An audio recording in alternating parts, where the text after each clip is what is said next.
Asking a doctor to begin use of an electronic health record is like asking the doctor to write with their other hand. It's that clumsy. They're used to being effective in their profession, and now you come in and say you need to do it in an entirely different way. That's tough on doctors, and we need to have compassion as we roll out electronic health records with doctors to understand how disabling it is initially. However, with appropriate training, and also with just time, it just takes several months to get comfortable on electronic health record, that then doctors begin to see not only how it can affect care, but also they get more facile with the tool, and then they begin to not even notice that it's there ultimately. And then they get back to their effectiveness as a professional, and now they're getting all the benefits of an electronic health record in addition. There's no question there's a learning curve to this. Everyone talks about EHR as making your life more efficient. And it makes some things more efficient, but in the short run, this will take you more time, and it is a commitment to get it started. Well worth it, and at a certain point, probably 5-6 months in, you'll look back and say, wow, how did I do this before? But there's definitely a time commitment at the beginning. When I first started using EHR to transition from paper, initially it seemed time-consuming.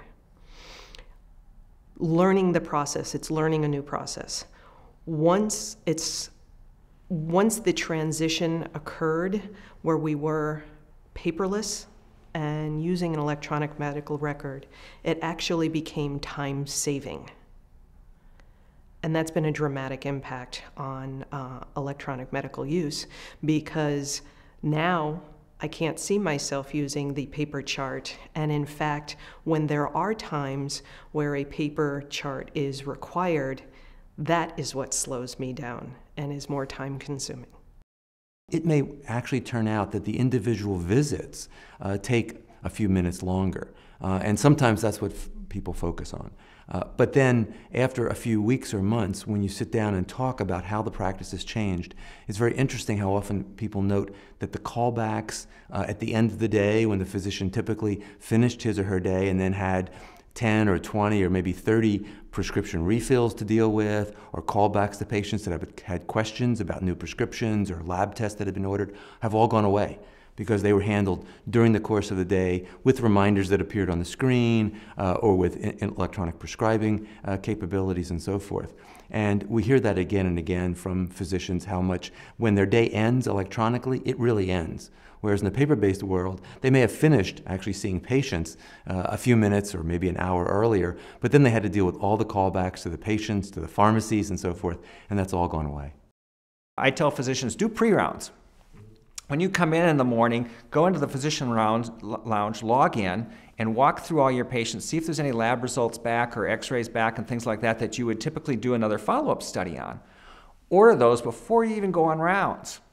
Chances are those things that you ordered on pre-rounds now through the CPOE system now are going to be done by the time you do rounds, and you've got a time benefit for your patient. Your patients receive those cares earlier, and you've accelerated things, and you've made your day earlier, because now you don't have to check on the result of that at 6 p.m. You're now hitting it when you're on rounds, and you've got that result already. And so changing your workflow a bit can optimize how you use the EHR. So without doubt, when the EHR is first introduced, there will be a loss of productivity. Many physicians are concerned about that. What they don't realize in those early days is that in many ways they can recoup that time. Once they become experienced, once they've identified their favorites, once they've identified shortcuts, and they are very comfortable with the workflow in the tool, they can often be as productive, or many would say more so. In the beginning, there's a lot of onboarding and a lot to learn, and there's kind of a steep learning curve. But at the end of the day, you're still practicing medicine. That hasn't changed. So it's not going to be this scary revolution that I think a lot of providers have made it out to be. A lot of what we do in medicine it's pattern recognition, the way we read an x-ray, the way we look at a chart. We know where everything lives in the chart. We can flip through the paper in seconds. We can find all our data. And it's based on muscle memory. We memorize, we do a head-to-toe exam.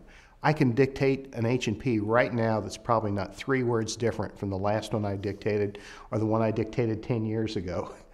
So it's pattern recognition and muscle memory. We start slowly as a student and we develop those skills. When you turn on an electronic record for a physician who's been in practice for several years, you remove the pattern, it's now a different pattern, and you change their muscle memory because now it's a different process, different set of tasks. So we take someone with the medical knowledge of an expert and give them the mechanical skills of a fourth-year medical student, essentially.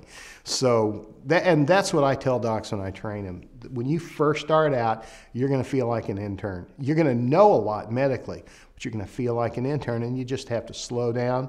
You relearn the patterns, you relearn the muscle memory, and once you learn it well, then you're faster, you're more efficient than you ever were, and you deliver better care.